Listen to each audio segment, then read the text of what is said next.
उसकी शादी उससे हो गई, उसकी शादी उससे हो गई, ऐसे लोग बोलते हैं। तो इस पे हम क्या, कर्मों पे ही ये डिपेंड हो कि भाग्य का ये सारा खेल होता है?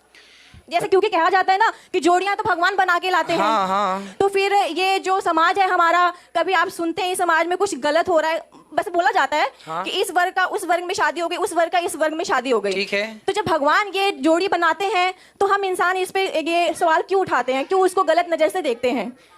मेरा ये क्वेश्चन है। प्रश्न आपका उचित है, अच्छा है। जन्म विवाह मरण गति होई, ये लिखा है शास्त्रों में। जन्म विवाह मरण गति होई, जहां जैसे लिखा तहां तस होई। जहां जैसा लिखा है शास्त्रों में, जन्म जहां का वहीं जन्म, मृत्यु जहां की वहीं मृत्यु, और जहां विवाह आपका लिखा है वहीं पर होकर के रहेगा।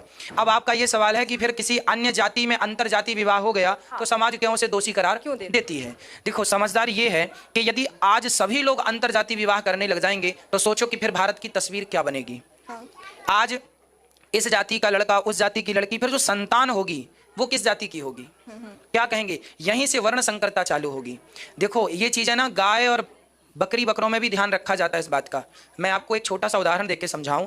एक व्यवस्था है हमारी कि ब्राह्मणों की बेटी ब्राह्मणों में, क्षत्रियों की क्षत्रिय में, वैश्यों की वैश्यों में, और शूद्रों की शूद्रों में बेटियां जाएंगी और बेटे जाएंगे, शादी होगी। अब देखो, गाय जो होती है ना, जैसे चलो शेरनी है, और एक शेरनी के साथ साथ एक वो और होता है, चलो मैं गाय से समझाता हूं। जैसे गाय है हमारी शुद्ध देसी गाय, और देसी गाय को यदि जर्सी नंदी के द्वारा यदि गर्भवती करा दिया गया तो जो देसी गाय का फिर जो बच्चा पैदा होगा, ना वो देसी कहलाएगा ना जर्सी कहलाएगा, बीच का कहलाएगा। क्या कहलाएगा? बीच का। उसी प्रकार जब ब्राह्मण की बेटी क्षत्रिय के यहाँ या क्षत्रिय की वैश्य के यहाँ या वैश्य की शूद्र के यहाँ जाएगी तो तुम्हारे दोनों के द्वारा जो संतान होगी उसे ब्राह्मण और क्षत्रिय का विवाह हो गया, तो बेटी जो बेटा होगा उसे आप क्या कहेंगे? इसलिए दोनों का अच्छा होना सही है।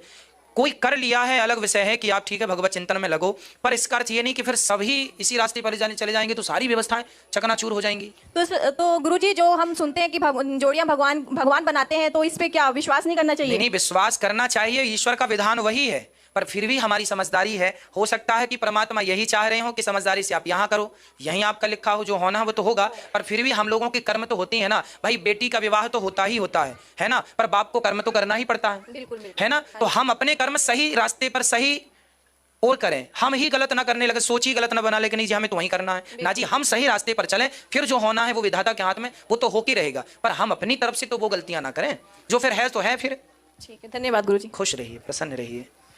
तो आप कथा सुनते रहते हैं? एक मिनट और इनको माइक। कथा से आपके जीवन में क्या बदलाव हुआ? जैसे कि हम शुरू से ही भगवान में वैसे बहुत विश्वास करते थे। हम करते थे मीन सब नहीं करते? नहीं, करते भी हैं, हम तिवारी हैं जात के। अच्छा। तो हमारे पापा भी शुरू से हमने देखा उनको घर में, तो इसलिए हमारा विश्वास है। और विष्णु भगवान को, सत्यनारायण भगवान को हम ज्यादा उनके गुरु भक्त हैं। कथा कब से सुन रहे हैं? कथा तो सर हमें हो गए हैं 3-4 साल हो गया है। मेरी सासू माँ जी। हमारी शिक्षा अयोध्या में ही पूरी हुई है। हाँ, आपने बताया था। हम आपको जितने ध्यान से सुनते हैं, इसके मतलब मेरे वो बोलते भी हैं कि तुम इनको इतने ध्यान से सुनती हो, और क्या मतलब तुम्हें क्या सीख मिलती है? कि जैसे कि सर ऐसा है ना कि जो भी हमारा कारोबार है भगवान की दुआ से बहुत अच्छा है। 3 बिजनेस है। मैं खुद एक टीचर हूँ सरकारी स्कूल में, मैं खुद पढ़ाती हूँ। तो बस ऐसे ही है, उनकी मंशा, वो आना चाहते थे, बट जैसे आप कहते हैं ना, उनको बोलना कि हमने बुलाया है, वो आए आपके साथ। वो कह रहे थे वैसे कल आएंगे, उन्होंने हमें मना कर दिया कि आज तुम मत जाओ। 2 गाड़ियां होते हुए भी हमने ट्रेन बुक कराई। फिर ठीक है, हमने कहा आपसे हम इतने सालों से बोल रहे हैं, नहीं लेके जा रहे हैं, और गाड़ी चलानी हमें आती नहीं है, हम आज खुद जाएंगे। तो फिर 2 बच्चे हम छोड़ के आए हैं। हमने सासू माँ से कहा आप देखिएगा। चलिए, अच्छा है कि आप भगवान के लिए इतनी दूर से चले आए। ये प्रेम है आपका, ये बंद नहीं है प्रेम। खुश रहो, खुश रहो। इनको दीजिए माइक।